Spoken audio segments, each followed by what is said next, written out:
Hello there, and welcome back to my daily videos, to my daily lessons.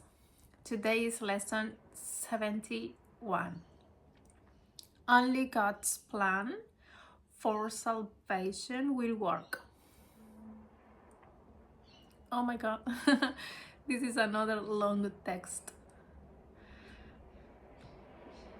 But the text is very helpful to understand the meaning and the purpose of the lesson.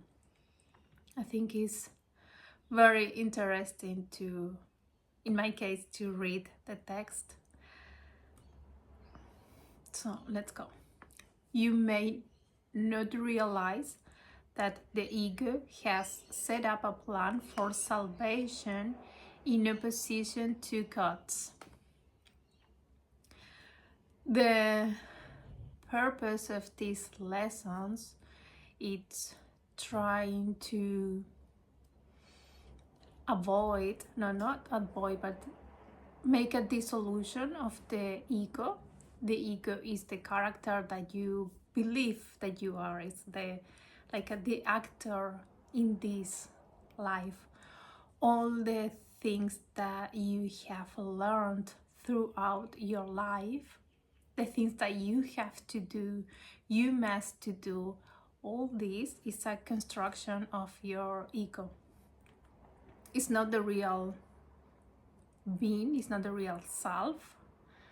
So that's why these lessons are mental training to go from the ego's perception to God's view. Because God's is not a perception, it's the real view. Everything that is a perception, it's from the ego's side. So it is this plan in which you believe.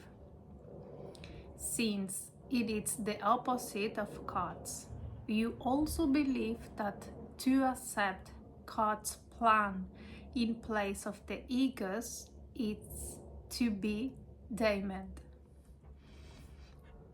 This sounds preposterous, of course, yet after we have considered just what the ego's plan is, perhaps you will realize that however preposterous it may be, you do believe it in it.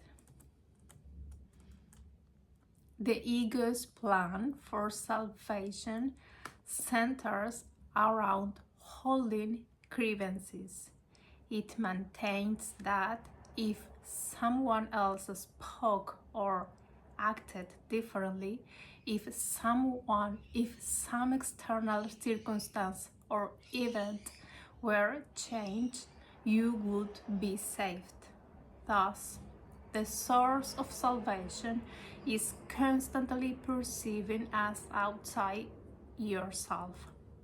Each grievance you hold is a declaration of an assertion in which you believe. That says, if this were different, I would be saved. This is a very common thought of the ego. The change of mind necessary for salvation is thus the mandate of everyone and everything except yourself. The role assigned to your own mind in this plan, then, it's simple to determine what, other than itself, must change if you are to be saved. According to this insane plan, any perceived source of salvation is acceptable provided that it will not work. This ensures that the futile search will continue, for the illusion persists that, although this hope has always failed, there is still grounds for hope in other places and in other things.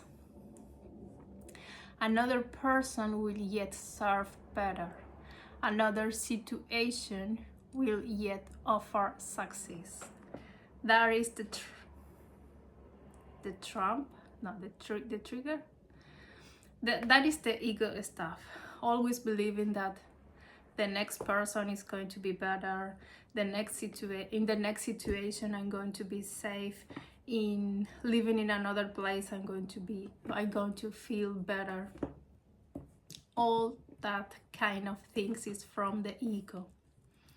Such is the ego's plan for your salvation.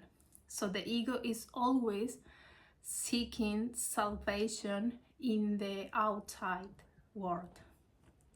The ego needs energy from outside, from the world that it's outside, from other person, from other situations, from different jobs, from different, I need to learn different skills to be better.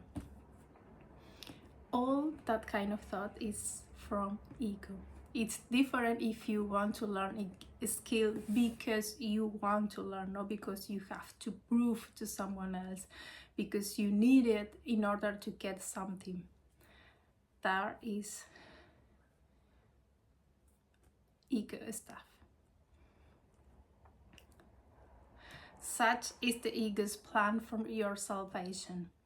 Surely you can see how it is in strict accord with the ego's basic doctrine. Seek but do not find. Seek but do not find. For what could more surely guarantee that you will not find salvation than to channelize of all your effort in searching for it where it is not? God's plan for salvation works simply because by following His direction, you seek for salvation where it is. But if you are to succeed, as God promised you will, you must be willing to seek there only. Otherwise, your purpose is divided, and you will attempt to follow two plans for salvation that are diametrically opposite in all ways. The result can only bring confusion, misery, and a deep sense of failure and despair. If you try to follow the ego's voice and the God voice, you will be lost. So you have to decide. How can you escape all this? Very simple. The idea for today is the answer. Only God's plan for salvation will work. There can be no real conflict about this, because there is no possible alternative to God's plan that will save you. His is the only plan that is certain in its outcome. His is the only plan that must succeed. Let us practice recognizing this certainty today. Sorry. And let us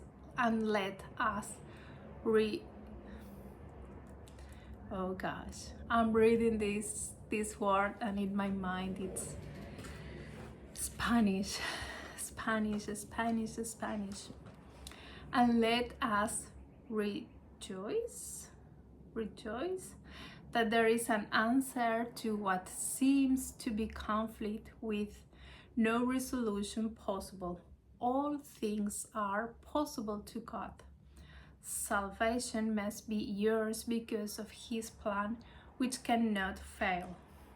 Begin the too longer practice period for today by thinking about today's idea and realizing that it contains two parts, each making equal contribution to the whole. God's plan for your salvation will work and other plans will not. Do not allow yourself to become depressed or angry at the second part. It is inherent in the first. And in the first is your full release from all your own insane attempts and mad proposal to free yourself.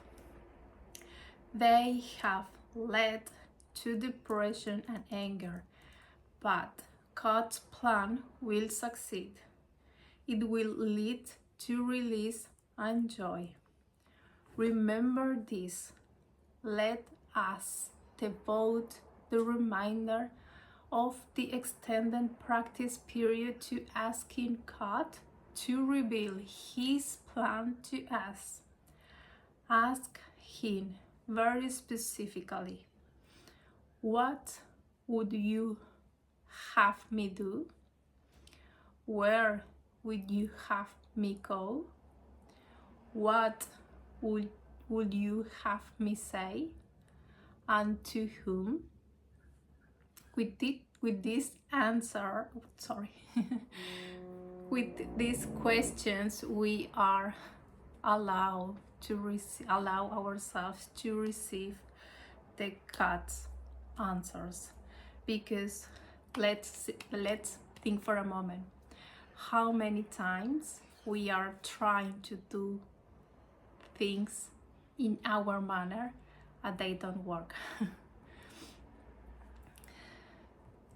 So this is an invitation to allow God to be our guide, to be the guide in our life.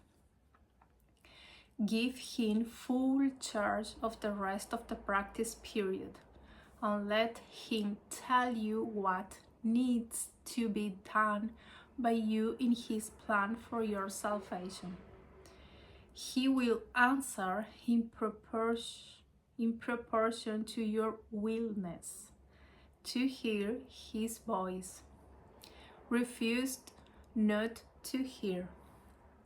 The very fact that you are doing the exercise proves that you have some willingness to listen. This is enough to establish your claim to God's answer.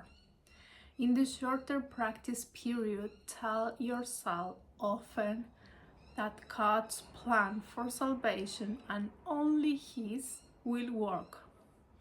Be alert to all temptation to hold grievances today and respond to them with this form of today's idea.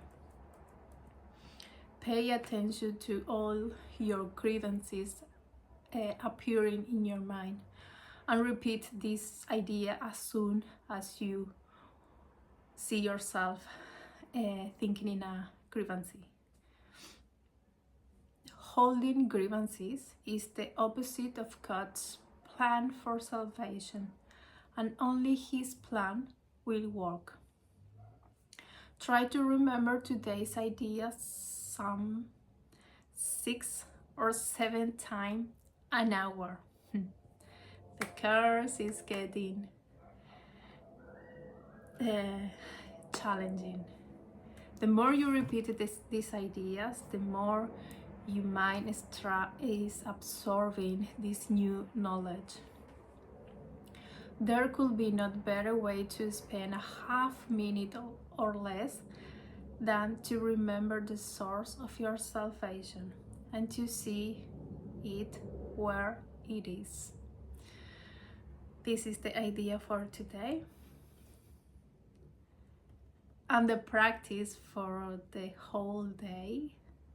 So remember that it's 2 long practice period, about 10 or 15 minutes. And every hour repeating the idea. And in the shorter period practice is each hour repeating the idea like a 6 or 7 times throughout that hour. Long, like the text. So thank you very much to stay until the end, And as I said in the other videos, I am offering session in regression to past life and reprogramming mind using this source, A Course in Miracle, and the teachings and the knowledge of David Hawkins. It's a very powerful combination.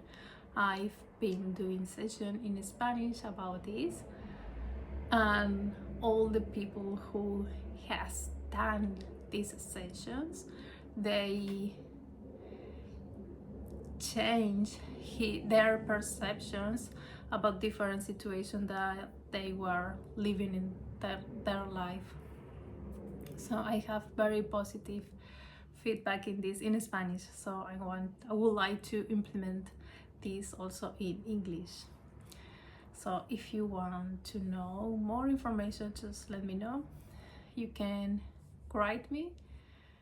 I will contact you and give to you more information about these sessions. So thank you very much, and I see you tomorrow in another lesson. Bye bye.